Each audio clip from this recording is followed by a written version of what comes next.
বঙ্গবন্ধুর লেখা আত্মজীবনীমূলক গ্রন্থ অসমাপ্ত আত্মজীবনী থেকে পাঠ করছে অডিও ক্লিপ ১৯। দিল্লি যখন পৌঁছালাম তখন দেখা গেল যেখানে সকালে আমরা পৌঁছাবো সেখানে বিকালে পৌঁছালাম। ৮ ঘন্টা দেরি হয়েছে। মোহাম্মদ আলী জিন্নাহ কনভেনশন বন্ধ করে রেখেছেন আমাদের জন্য। সকাল ৯টায় শুরু হবার কথা ছিল। আমাদের ট্রেন থেকে সোজা সভাস্থলে নিয়ে যাওয়া হলো। দিল্লির লীগ কর্মীরা আমাদের মালপত্রের ভার নিলেন। আমরা বাংলায় স্লোগান দিতে দিতে সভায় উপস্থিত হলাম। সমস্ত সদস্যরা জায়গা থেকে উঠে সম্বর্ধনা জানালো। জিন্নাহ সাহেব যেখানে বসেছেন তার কাছেই আমাদের স্থান। যখন উর্দু স্লোগান উঠত আমরাও তখন বাংলা স্লোগান শুরু করতাম। জিন্নাহ সাহেব বক্তৃতা করলেন। সমস্ত সভা নীরবে ও শান্তভাবে তার বক্তৃতা শুনল। মনে হচ্ছিল সকলের মনেই একই কথা, পাকিস্তান কায়েম করতে হবে। তার বক্তৃতার পরে সাবজেক্ট কমিটি গঠন হলো। ৮ তারিখে সাবজেক্ট কমিটির সভা হলো, প্রস্তাব লেখা হলো। সেই প্রস্তাবে লাহোর প্রস্তাব থেকে আপাত দৃষ্টিতে ছোট কিন্তু মৌলিক একটা রদবদল করা হলো। একমাত্র হাসিম সাহেব আর সামান্য কয়েকজন যেখানে পূর্বে স্টেটস লেখা ছিল সেখানে স্টেট লেখা হয় তার প্রতিবাদ করলেন। তবুও তা পাশ হয়ে গেল। ১৯৪০ সালে লাহোরে যে প্রস্তাব কাউন্সিল পাশ করে সেই প্রস্তাব আইনসভার সদস্যদের কনভেনশনে পরিবর্তন করতে পারে কিনা এবং সেটা করার অধিকার আছে কিনা এটা চিন্তাবিদরা ভেবে দেখবেন। কাউন্সিলে মুসলিম লীগের সুপ্রিম ক্ষমতার মালিক। পরে আমাদের বলা হলো এটা কনভেনশনের প্রস্তাব, লাহোর প্রস্তাব পরিবর্তন করা হয় নাই। জনাব হোসেন শহীদ সোহরাওয়ার্দীকে ওই প্রস্তাব পেশ করতে জনাব মোহাম্মদ আলী জিন্নাহ অনুরোধ করলেন, কারণ তিনি বাংলার এবং তখন একমাত্র মুসলিম লীগ প্রধানমন্ত্রী। কাউন্সিল প্রস্তাব: Whereas in this vast subcontinent of India, 100 million Muslims are the adherents of a faith which regulates every department of their life, educational, social, economic, and political, whose code is not confined merely to spiritual doctrines and tenets or rituals and ceremonies, and which stands in sharp contrast to the exclusive nature of Hindu dharma and philosophy, which has fostered and maintained rigid caste system for thousands of years, resulting in the degradation of 60 million human beings to the position of untouchables, creation of unnatural barriers between man, and superimposition of social and economic inequalities on a large body of the people of this country, and which threatens to reduce Muslims, Christians, and other minorities to the status of irremediable helots socially and economically. Whereas the Hindu caste system is a direct negation of nationalism, equality, democracy, and all the noble ideas that Islam stands for. Whereas different historical backgrounds, traditions, cultures, social and economic orders of the Hindus and the Muslims made impossible the evolution of a single Indian nation inspired by common aspirations and ideals, and whereas after centuries they still remain two distinct major nations. Whereas soon after the introduction by the British of the policy of setting up political institutions in India on the lines of Western democracies based on majority rule, which means that the majority of the national society could impose its will on the minority of the national society in spite of their opposition, as implied, demonstrated during the 2.5 years regime of Congress governments in the Hindu majority provinces under the Government of India Act 1935, when the Muslims were subjected to untold harassment and oppression, as a result of which they were convinced of the futility and ineffectiveness of the so-called safeguards provided in the Constitution and in the instruments of instructions to the governors, and were driven to the irresistible conclusion that in a united India federation, if established, the Muslims, even in Muslims majority provinces, could meet with no better fate, and their rights and interests could never be adequately protected against the perpetual Hindu majority at the center. Whereas the Muslims are convinced that with a view to saving Muslim India from the domination of the Hindus, and in order to afford them full scope of develop themselves according to their genius, it is necessary to constitute a sovereign independent state comprising Bengal and Assam in the northeast zone and in Punjab northwest frontier province, Sindh and Baluchistan in the northwest zone.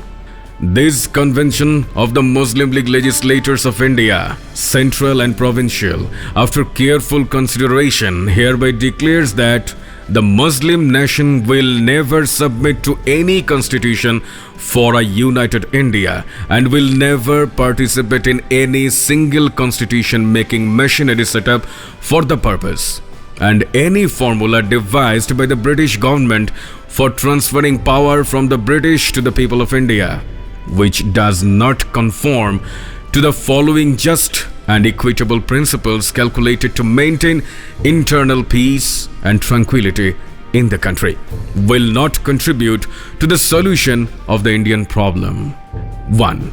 That the zones comprising Bengal and Assam in the northeast and the Punjab northwest frontier province, Sindh and Baluchistan in the northwest of India, namely Pakistan zones, where the Muslims are in a dominant majority, be constituted into one sovereign independent state, and that an unequivocal undertaking be given to implement the establishment of Pakistan without delay. 2. That two separate constitution making bodies be set up by the peoples of Pakistan and Hindustan for the purpose of framing their respective constitutions. 3. That the minorities in Pakistan and Hindustan be provided with safeguards on the line of the All India Muslim League resolution passed on March 23, 1940 at Lahore. 4. That the acceptance of the Muslim League demand for Pakistan and its implementation without delay are the sine qua non for the Muslim League cooperation and participation in the formation of an interim government at the center. This convention further emphatically declares that any attempt to impose a constitution on a united India basis or to force any interim arrangement at the center contrary to the Muslim demand will leave the Muslims no alternative but to resist such imposition by all possible means for their survival and national existence. জনাব সোহরাওয়ার্দীর বক্তৃতার পরে প্রায় ২০-২৫ জন নেতা বিভিন্ন প্রদেশ থেকে বক্তৃতা করেন এবং প্রস্তাবটা সমর্থন করেন। জনাব আবুল হাশিম সাহেবও চমৎকার বক্তৃতা করেছিলেন। প্রস্তাবটি সর্বসম্মতিক্রমে পাশ হওয়ার পরে জনাব লিয়াকত আলী খান একটা শপথনামা পেশ করেন এবং সমস্ত প্রদেশের আইনসভার মুসলিম লীগ দলীয় সদস্যরা এতে দস্তখত করেন। কনভেনশন সমাপ্ত হওয়ার পরে যারা হাওড়া স্টেশনে আমাদের বিদায় জানাতে এসে ট্রেনে উঠে পড়েছিল তারা মহাবিপদের সম্মুখীন হলো। কি করে কলকাতা ফিরে আসবে? স্পেশাল ট্রেন তো আর কলকাতা ফিরে যাবে না। কি করি ভেবে আর কুল পাই না। আমরা পূর্ব থেকে প্রস্তুত হয়ে এসেছিলাম দিল্লি থেকে আজমির শরীফে খাজা বাবার দরগা জিয়ারত করব, আবার আজমির থেকে আগ্রায় তাজমহল দেখতে যাব। 1943 সালে তাজমহল না দেখে ফিরে যেতে হয়েছিল। এবার যেভাবে হয় দেখতেই হবে। ছোটকাল থেকে আশা করে রয়েছি, সুযোগ আবার কখন হবে কে জানে। যা হোক, আমিও আমার কয়েকজন সহকর্মী শহীদ সাহেবের শরণাপন্ন হলাম এবং ছাত্রদের অসুবিধার কথা বললাম। শহীদ সাহেব বললেন, কেন? একজন তো টাকা নিয়ে গেছে এদের ভাড়া দেবার কথা বলে, তোমার সাথে আলোচনা করে টাকা দিতে বলেছি। বললাম, জানি না তো স্যার, সে তো চলে গিয়েছে। শহীদ সাহেব রাগ করলেন। তিনি ছাত্র নন, তার নাম আজ আর আমি বলতে চাই না। শহীদ সাহেব আবারও কিছু টাকা দিলেন, হিসাব করে প্রত্যেককে 25 টাকা করে, এতেই হয়ে যাবে। খন্দকার নুরুল আলম ও আমি সকলকে 25 টাকা করে দিয়ে রসিদ নিয়ে নিলাম প্রত্যেকের কাছ থেকে। তারা বিদায় হয়ে কলকাতায় চলে গেল। আমরা 8-10 জন জনাব ফজলুল কাদের চৌধুরী সাহেবের সাথে আজমির শরীফ রওনা করলাম। চৌধুরী সাহেব সাথে আছেন, টাকার দরকার পড়লে অসুবিধা হবে না। আবার দিল্লি শহরকে ভালো করে দেখে নিলাম। শত শত বৎসর মুসলমানরা দিল্লি থেকে সমস্ত ভারতবর্ষ শাসন করেছে। তখন কি জানতাম এই দিল্লির ওপর আমাদের কোনো অধিকার থাকবে না? দিল্লির লাল কেল্লা, কুতুব মিনার, জামে মসজিদ আজও অনন্য মুসলিম শিল্পের নিদর্শন ঘোষণা করছে। পুরানা দিল্লি ও তার আশেপাশে যখনই বেড়াতে গিয়েছি দেখতে পেয়েছি সেই পুরনো স্মৃতি। আমরা দলে বলে আজমির শরীফ যাওয়ার উদ্দেশ্যে ট্রেনে চড়ে বসলাম। কত গল্পই না শুনেছি বাড়ির গুরুজনদের কাছ থেকে। খাজা বাবার দরগায় গিয়ে যা চাওয়া যায় তাই পাওয়া যায়, যদি চাওয়ার মতো চাইতে পারো। আমরা যখন আজমির শরীফ স্টেশনে পৌঁছালাম দেখি বহু লোক তাদের কাছে থাকবার জন্য আমাদের অনুরোধ করছিলেন। ভাবলাম ব্যাপার কি, আমাদের এত আদর কেন?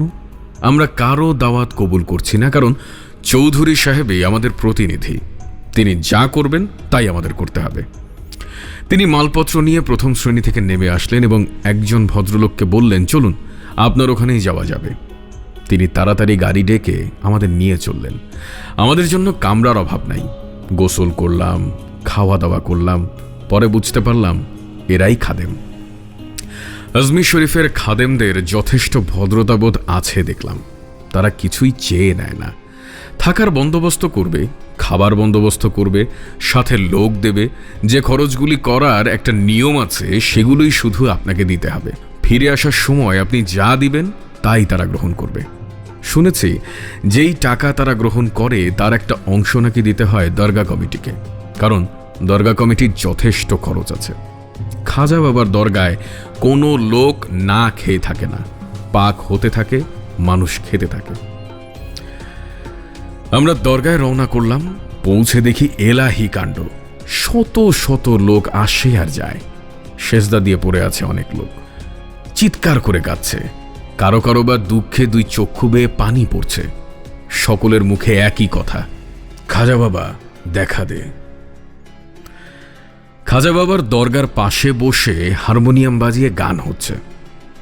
যদিও বুঝতাম না ভালো করে, তবুও মনে হতো আরো শুনি। আমরা দরগা জিয়ারত করলাম। বাইরে এসে গানের আসরে বসলাম। অনেকক্ষণ গান শুনলাম, যাকে আমরা কাওয়ালি বলি। কিছু কিছু টাকা আমরা সকলেই কাওয়ালকে দিলাম। ইচ্ছা হয় না উঠে আসি, তবুও আসতে হবে। আমরা তারাগড় পাহাড়ে যাব। সেখানে কয়েকটা মাজার আছে। তারা খাজা বাবার খলিফা ছিলেন। তারাগড় পাহাড় অনেক উঁচুতে, আমাদের উঠতে হবে তার ওপরে। কি করে এই পাহাড় অতিক্রম করে মুসলমান সৈন্যরা পৃথ্বীরাজকে যুদ্ধে পরাজিত করেছিল? সেই যুদ্ধে যখন হাওয়াই জাহাজের জন্ম হয় নাই। ইতিহাসের ছাত্রদের জানা আছে খাজা বাবা কেনই বা এই জায়গা বেছে নিয়েছিলেন। সেই ইতিহাসও খাদেম সাহেবের প্রতিনিধি আমাদের শোনালো। খাদেম সাহেব একজন প্রতিনিধি আমাদের সাথে দিয়েছিল। আমরা তারাগড়ে উঠলাম। অনেকক্ষণ সেখানে ছিলাম। তারাগড় পাহাড় থেকে বহু দূর পর্যন্ত দেখা যায় শুধু মরুভূমি, আর একদিকে আজমির শহর। সেখান থেকে নেমে আসলাম যখন, তখন দুপুর পার হয়ে গেছে। আমরা খাদেম সাহেবের আস্তানায় এসে খাওয়া দাওয়া শেষ করে আবার বেরিয়ে পড়লাম আনার সাগরে যাবার উদ্দেশ্যে। বিরাট লেক, সকল পারেই শহর গড়ে উঠেছে আজকাল। একপাশে মোগল আমলের কীর্তি পড়ে আছে। এখানে এসে বাদশাহ ও বেগমরা বিশ্রাম করতেন। বাদশাহ শাহজাহানের কীর্তি সকলের চেয়ে বেশি।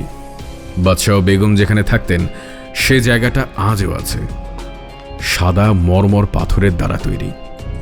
আমরা সমস্ত সন্ধ্যা সেখানেই কাটালাম। সন্ধ্যার পর আস্তে আস্তে শহরের দিকে রওনা করলাম।